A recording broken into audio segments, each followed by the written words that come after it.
In each episode of this series, I will offer an applicant a blind choice of either a pleasant experience, a treat, or a darker trick. They won't know which one they've chosen, and they may not know how or when it will happen to them. All the applicants responded to advertisements. These are the 6 people that I've selected. They just don't know it yet. Welcome to Trick or Treat.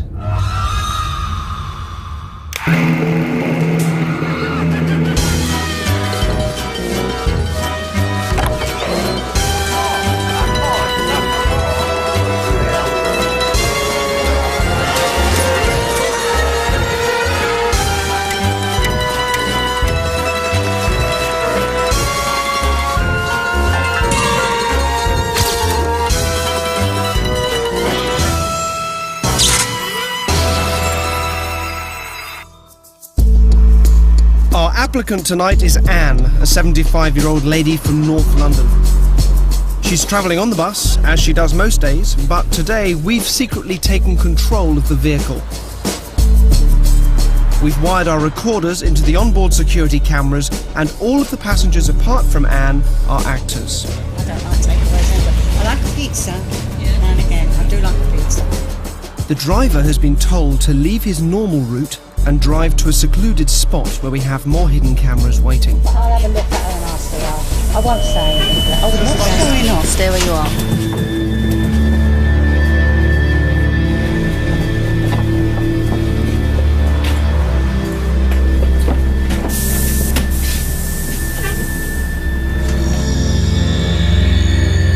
Oh dear.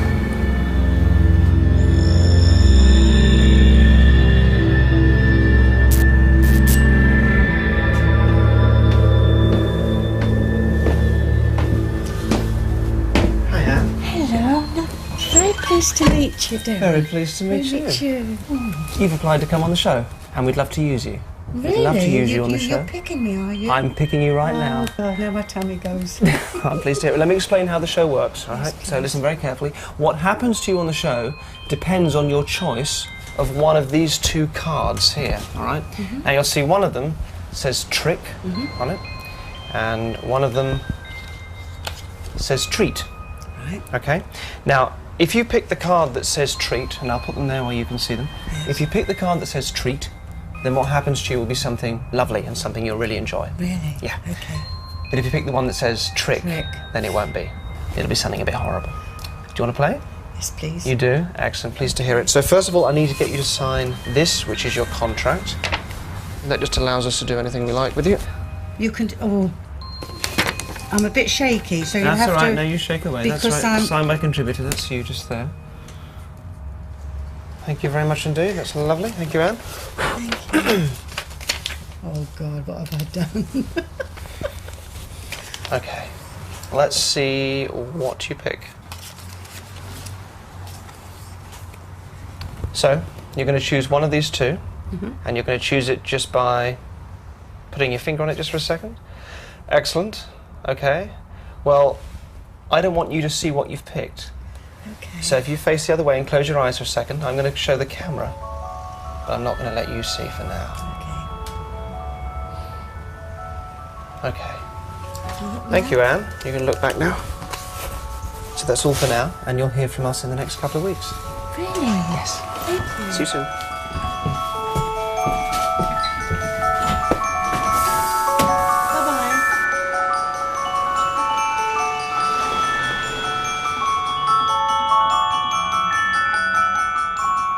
We'll learn more about Anne's treat later on.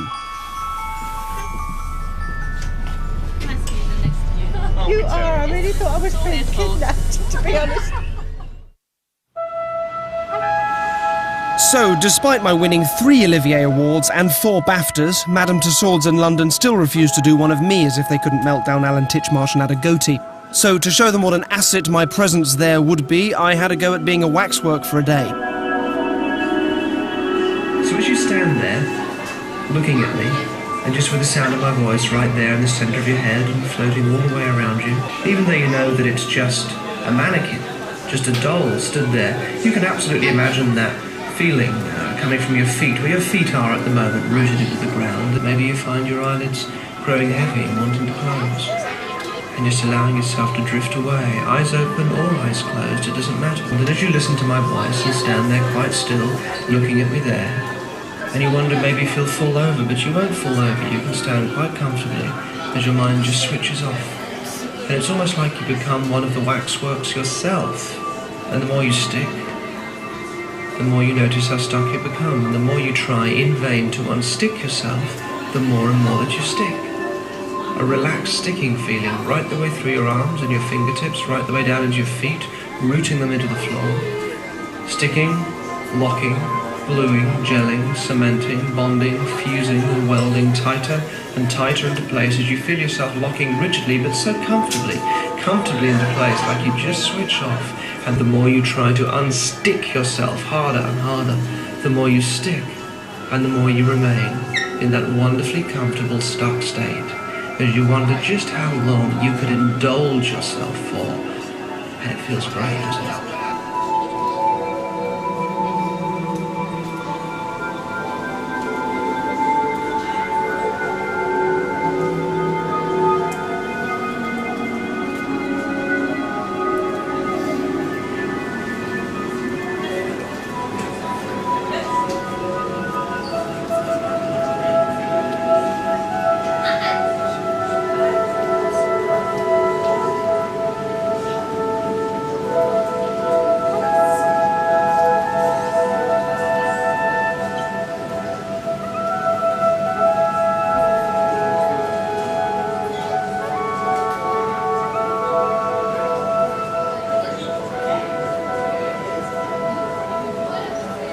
As I was looking at him, I just kind of got number and number, and I felt like my body was turning really statue-like hard. I just kind of felt really sucked in by the lights because they were like whirling around. We only caught the end bit of it, but I actually started drifting off. But then everything just stopped and it was fine.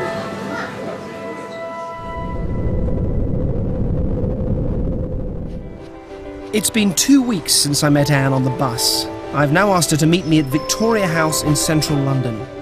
Hello. Hello. Hello, how are you? I'm fine, thank you, Nice to Mr. see you Brown. again, thank you. Thank Actually, you, thank you. don't call me Mr. Brown. Oh. Sir's fine.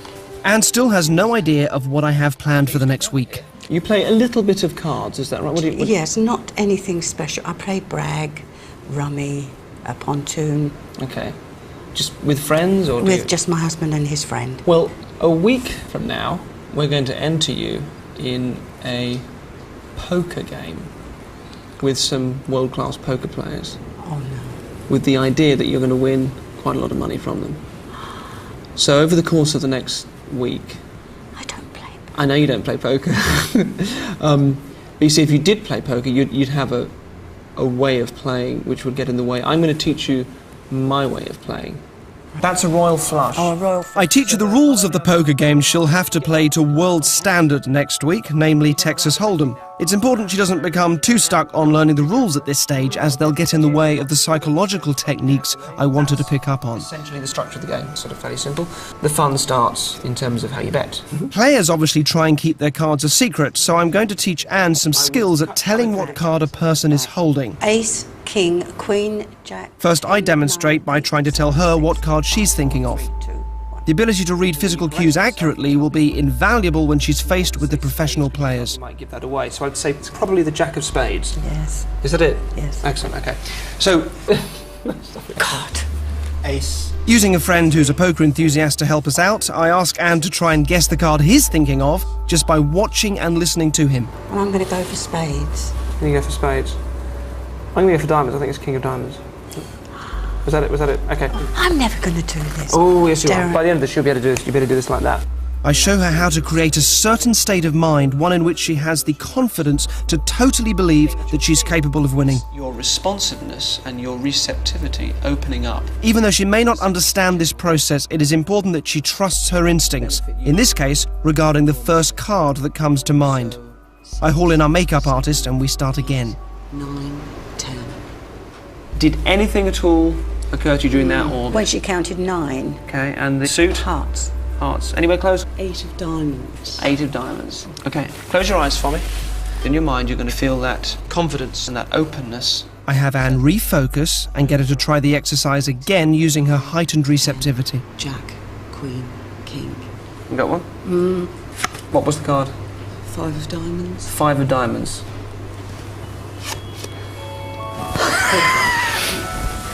That's really good. What have you done to my brain? Great, okay, well it'd be lovely, if you don't mind a bit of homework, just to have a look at that and just get your husband to test you, and it'd be great. I must admit I'm a little bit scared because I'm not very good with my memory sometimes. I suppose it's my age, I don't know. But Darren is absolutely marvellous, isn't he? I don't know how he gets to put things in your mind, but he does.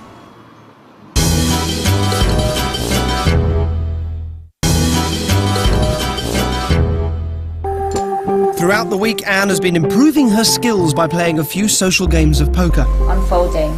2 pairs. Oh, well done. I'm all right, but I'm still a little bit wary of the big one when I'm playing professional poker players. They must recognise her straight away. She can't play, sure. It's all very well playing at home, but it will be a much tougher challenge against a group of world-class professionals. 2 days later, Anne joins me for our last session together before her big day. When people talk about keeping a poker face, the idea is they're trying not to give that. Yeah. Reading a bluff is one of the hardest but most fundamental parts of poker. Things that they will do. There are numerous signs that give away information about a player's hand and intentions. They're going to try and appear weak. If they've got a weak hand, they're going to try and appear strong. I have her revisit her state of heightened receptivity. And your ability to read the unconscious signals that people are giving off amplifies. It's time now to build on her increased intuitive skills with some more exercises. You're trying to get all the high cards. A card will be identified as high, that's an 8 up to an ace, or low, and I get Anne to use her newly amplified intuition to sense a bluff as to whether the card is high or low. This is a high card. Low. The cards are then placed face down into 2 separate piles according to her predictions.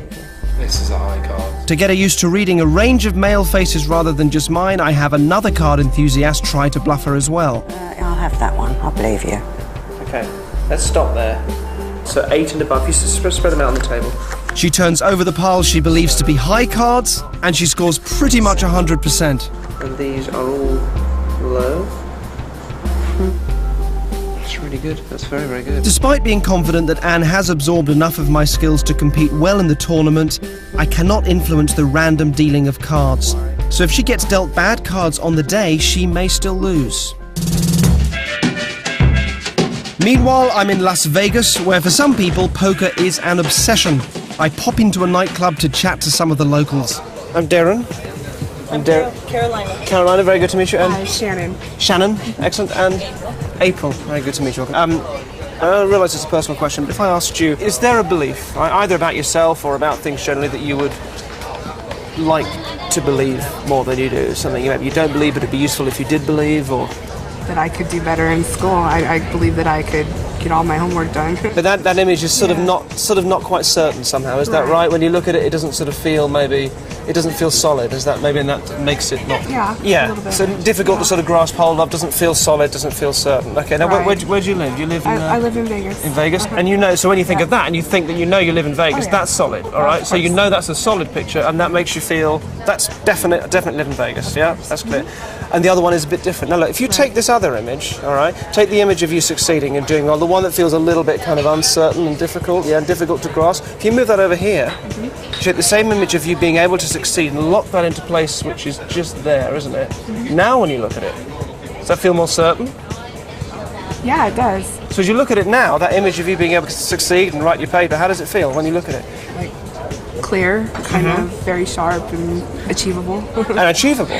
Right. Absolutely. And be honest with me, does that make you now feel you believe that you can do it? Honestly, yes, it does. See, what's interesting is that little change, which took 10 seconds, right, can make all sorts of changes. Little things like that. You plant a little seed and that can make all sorts of changes in your life, which I don't know what they'll be, but I'm sure you'll find out what they are. Let me give you these. Take those for me. Okay.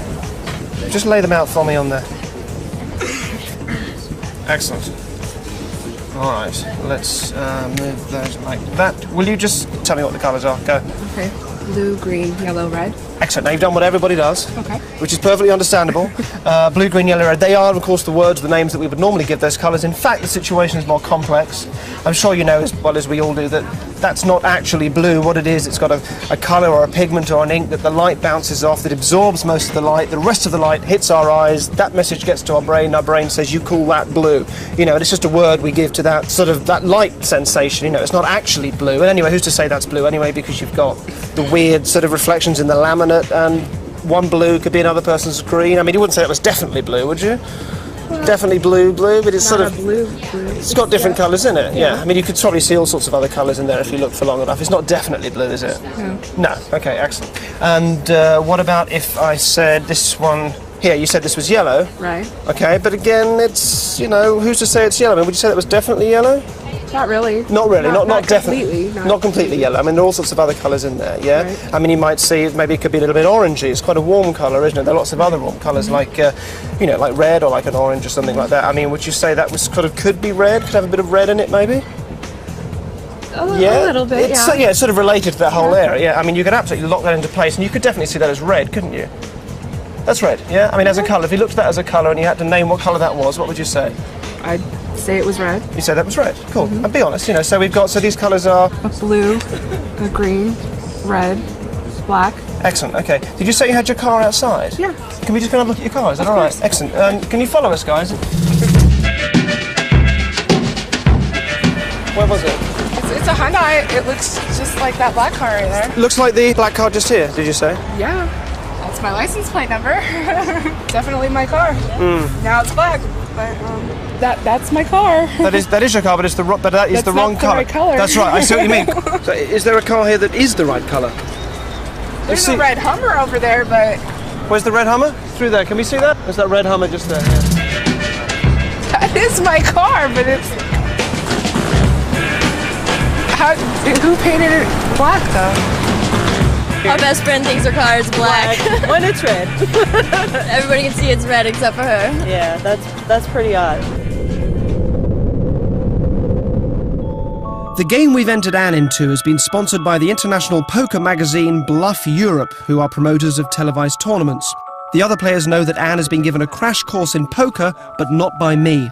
They think we're making a documentary about a pensioner who up until a week ago couldn't play poker, and that she was part of an experiment to see if a poker guru, or genius, specialising in reading body language, can teach her to win. The organisers have allowed us to film backstage, so I meet Anne outside the studios and show her to a private room away from all the players. Her husband George has also joined us. First of all, they said that they may play quite aggressively, and it's often a way that poker players tend to try and intimidate each other. It's by throwing in huge bets right at the start, Really? so there'll be a little bit of that going on. Keep that feeling of relaxation and calmness. Just before the tournament, I have Anne re-engage with her receptive state. This will increase her ability to read her opponent's body language and get a sense of their cards. Open your eyes. Feel it? Feel nice? Good. I think that's all. That's all. As Anne is taken into the studio, we have a quick word with the match commentators about what they think of Anne's chances. We've got 5 of the best UK professionals around. They've all proven themselves around the globe, and there's a big cash prize for first and second. So I cannot see her even getting close to the top 2 prizes, and I really don't fancy her chances here today. She'll get good in maybe two or 3 years, but it's certainly years, not months, no doubt about that. Absolutely. I'll be surprised if she even lasts 10 minutes. Hi, and welcome to the Bluff Europe Poker Challenge. As the game lasted almost 90 minutes, we can only show you some of the highlights. I'm a professional poker player, and I tend to be a steady player that just tends to win more often than I lose. Biggest tournament win was in Las Vegas in 2005, where I won 50,000 in the World Series main event. I finished third in one of the World Series tournaments and got 77,000. Been playing poker off and on since I was 11 years old. More than 30 years, so probably since before some of my competitors tonight were born. Been playing poker? Maybe a week, 2 weeks. Not every day, just now and again. So, it's a one-table sit and go. Every player's sitting down with 2,000 chips. Blinds start at 25.50, so 40 big blinds each. 10 hands into the game, Anne is still at the table and holding her nerve against the seasoned professionals. Then, as predicted, some of the players started to try and intimidate her by placing large bets. Nick Purcell's gone all in. Let's see if this pushes her out. In an attempt to score a big win, Nick bet all his chips on this hand. His aggressive play scared off 4 out of his 5 opponents, so it was left to Anne to work out whether he was bluffing or not. She needed to use both her intuition and her observation of his body language. She'd picked up on a tell that made her decide to continue playing and match his large bet. Call it. Call? Yeah. She's called. This was her first big risk. If Anne read him correctly and won this hand, Nick was out of the competition. If she misjudged it, it would have cost her almost all of her chips. So I've got to turn him over? Yeah. Oh, that's not what he wanted to see. It was all down to the turn of the next 2 cards. Anne would lose if either of these was a queen or a 9. Yeah, queen or a 9. Not good. Anne takes a scalp. But she judged it right, and the first professional exited the game. Knocks out Nick Pickford's Purcell. Right in. 30 minutes later, and Anne was amazingly still in the game, continuing to win more chips and having seen another 2 poker professionals leave the table. Anne's getting a bit tired now, but she's down to 2 opponents. If she can maintain this level of concentration, she's only a step away from winning one of the 2 cash prizes. Anne has been playing for almost an hour now, and the battle between her and Paul is continuing. I'm going to go all in. Paul's gone all in. Paul had made a major bluff and bet all his remaining chips. To stay in the game and challenge Paul, Anne would have to bet all of her chips too. Got a hand to call with. Paul was unconsciously giving away subtle signs that Anne found easy to read. Wow, look at Anne's face. I'll call him, go on. Yeah, go on. Look at Paul's face. Oh, He's no. not happy. Please don't call me. Please. She read his bluff correctly, but she's not safe yet and would still lose if any of the dealer's cards were 10s or 7s. 6, 4, 2, 4, 2. And Anne flushing chance in the money. 13. Hats off to Anne. Oh, thanks for looking up. Anne Chance has made the money, knocking Paul Parker out in 3rd position. Anne was now certain to get one of the 2 cash prizes. She'd been using her new skills perfectly, and with only Jeff remaining, she now focused all her attention on him. It's the last hand, and the game has been playing for 91 minutes. With a pair of aces, Anne felt she had a stronger hand than Jeff, and she was right. The odds were massively in her favour. She decided to risk all her chips on this hand in the hope that Jeff would also do the same. All in. Alcohol. What? And a call. Jeff's called. You maniac. Okay, cards over. Anne's gamble seemed to have paid off. She was in a great position to win first prize. Only a 9 would stop her. I need a 9. Such bad shape. There's only 2 cards in the deck now that can help him. He's a monster dog. Classic mistake used. Poor Anne. Anne had played the hand perfectly. It was just a lucky turn of the card that made Jeff the winner and Anne come in second. And that's it. Ah, well. Cash winging its way over to Jeff's bank account and £1,000 for she's in the money. For lovely Anne. Congratulations. As you saw in the end, it still came down to a lot of luck. She outplayed me on the last hand and I got lucky.